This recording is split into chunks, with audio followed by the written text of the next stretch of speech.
A federal judge has ordered the EPA to release their scientific evidence showing clearly that climate change is not caused by human activity, according to Pruitt. There's no connection in his clear mind. Well, Scott Pruitt swore that during an interview. I mean, he swore there's just no connection. So the EPA said,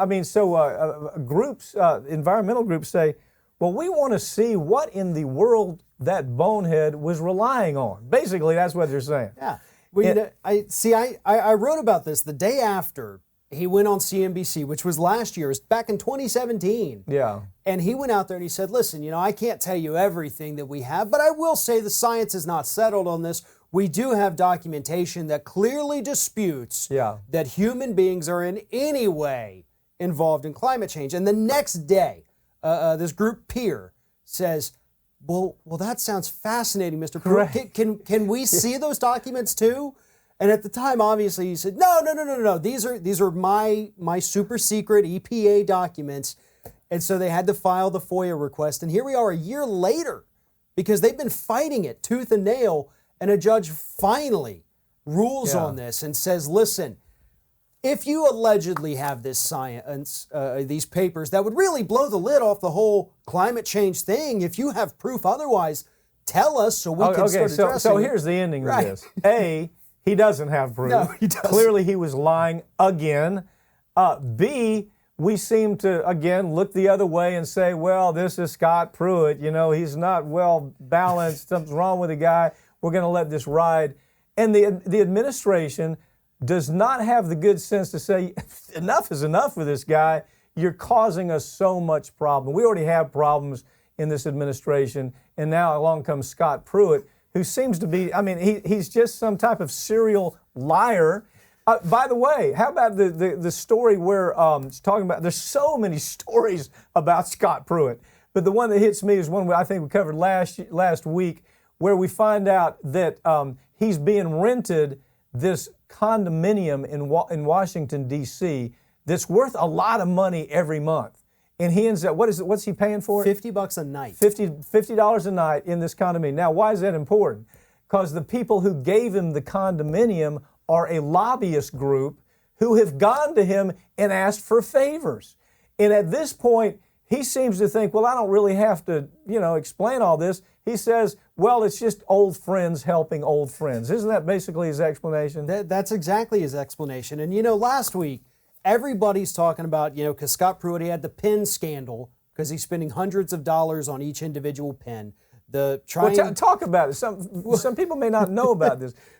He got popped spending, I think the cheapest pen was about $120 for a pen. Yeah. Some over $200. And I'm sure we're going to find women's shoes the same way. He has a fetish for women's shoes. This guy's a nut. And then we find out he uses a staffer on the taxpayer's dime to go look at buying a used hotel mattress.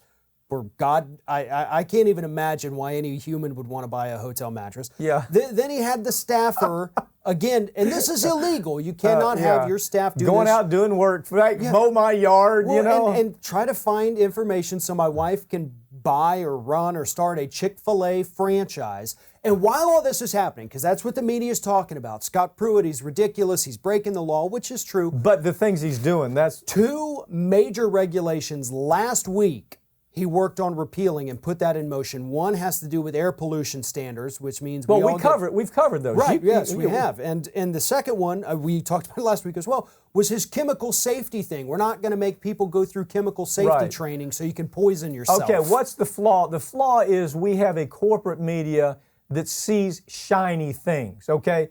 Now this is an important part of the story. Because right now, if you're watching this, you're watching YouTube TV. Okay, that is the new trend. Corporate media is on its dying leg, and here's why. They cut any kind of money that would go towards real journalism. They've cut it. You just can't get it. Let's cut the news department. It's not making us money. Yes, we have this tacit agreement with the public that we have this right to broadcast because we're going to bring you news. There is no more news. You got reporters that are doing their damnedest to tell stories, but they're told not to tell stories because advertisers don't let them tell the stories. That's why you don't see the stories, some of the things we're reporting right now. You don't see things about Nestle and Bayer, and you don't see that stuff because those are huge advertisers. That's another problem corporate media has.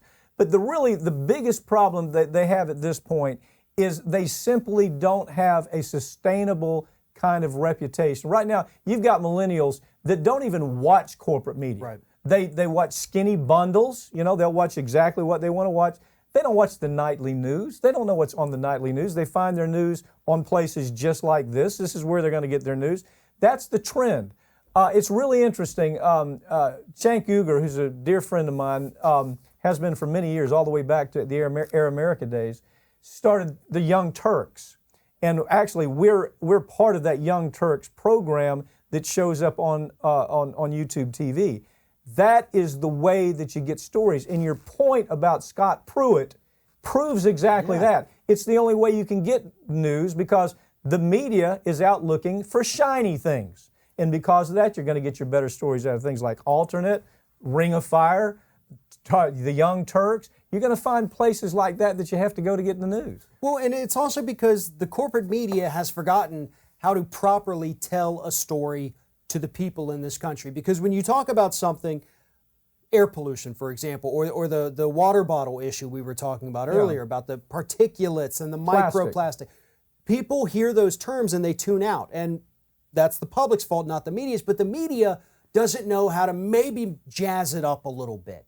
Because sometimes you do have to smack people over the head with a headline that says corporate America is poisoning you, Nestle is the culprit. Right. You know, things like that are going to get people's attention. And yeah, you do have to do that sometimes so that people understand that yes, this is an issue that does affect all of us. Monsanto's Roundup. You may not be a farmer, you may not go to the store and buy it for your own yard, but guess what?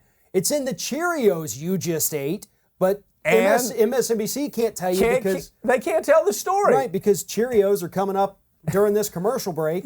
But interesting thing I've seen developing, may even see it on this show, where if we're talking about Monsanto will come up with an advertisement right before we talk about Monsanto. Right.